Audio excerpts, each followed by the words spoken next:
কুষ্টিয়ার দৌলতপুর উপজেলা নির্বাচনের দায়িত্ব পালনকালে বিশেষ অভিযান চালিয়ে বিপুল পরিমাণ আগ্নেয়াস্ত্র ও দেশীয় ধারালো অস্ত্র উদ্ধার করেছে কুষ্টিয়া ব্যাটালিয়ন 47 বিজিবি।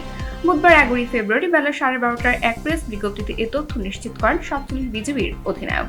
বিজ্ঞপ্তিতে জানানো হয়, দৌলতপুর উপজেলা স্থাপিত বিজিবি নির্বাচনী বেস ক্যাম্প থেকে সীমান্তের শূন্য লাইন হতে প্রায় 4 কিলোমিটার দূরে পোল্ট্রি মোড়চর এলাকায় অস্ত্র পাচারের গোপন সংবাদের ভিত্তিতে 11 ফেব্রুয়ারি দিবাগত রাত 1:30 বিশেষ অভিযান পরিচালনা করা হয়।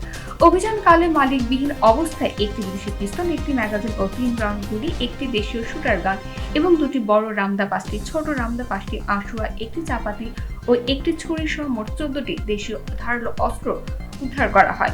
অভিযান চলাকালে বিজিবি ড্রোন ক্যামেরা এআই প্রযুক্তি ব্যবহার করে ঘটনাস্থলে সুনির্দিষ্টভাবে শনাক্ত করা হয়।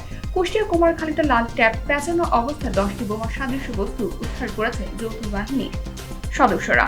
বুধবার 11 ফেব্রুয়ারি কুষ্টিয়া কুমারখালী উপজেলা সদর ইউনিয়নের 3 নম্বর ওয়ার্ডে বানিয়া কান্দি সরকারি প্রাথমিক বিদ্যালয়ের স্কুল সংলগ্ন স্থান থেকে বোমা সদৃশ্য বস্তুগুলো পাওয়া যায়।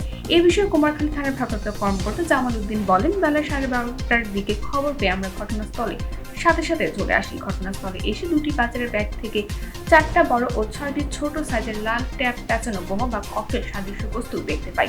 পরে সেগুলো উদ্ধার করে অধিকতর পরীক্ষা নিরীক্ষার জন্য থানায় নিয়ে আসা হয়েছে। আমরা 12:30টার সময় অর্থাৎ এই এলাকার লোকজন আমাদের সংবাদ দেয় যে বোমা সদৃশ্য দুটা ব্যাগ এখানে আছে, তো সম্ভবত বোমা। তো এই সংবাদ পেয়ে আমি তাৎক্ষণিকভাবে আমার একটা টিম পাঠাই। তো সে এসে আমাকে এটা কনফার্ম করে। পরবর্তীতে আমি দ্রুত আমাদের সেনাবাহিনী সহ আমরা চলে আসি। তো এসে যেটা দেখলাম মনে হলো যে ককটেল সাদৃশ্য বস্তু। তো স্বাভাবিক কারণেই আমরা প্রাথমিক স্টেপে এই কাজটা করতে হয়, আমাদের যেহেতু পুলিশের চাকরি আর আমাদের চাকরির খাতিরে এটা, কারণ যেহেতু একটা মানুষের জন্য ভীতি কাজ করে, তো সেই ভিত্তিতে মানুষকে মানে নির্বিঘ্নে আপনার তাদেরকে নিরাপদ রাখার উদ্দেশ্যেই আমাদের তাৎক্ষণিকভাবে এটাকে আমাদের রিকভারি করি।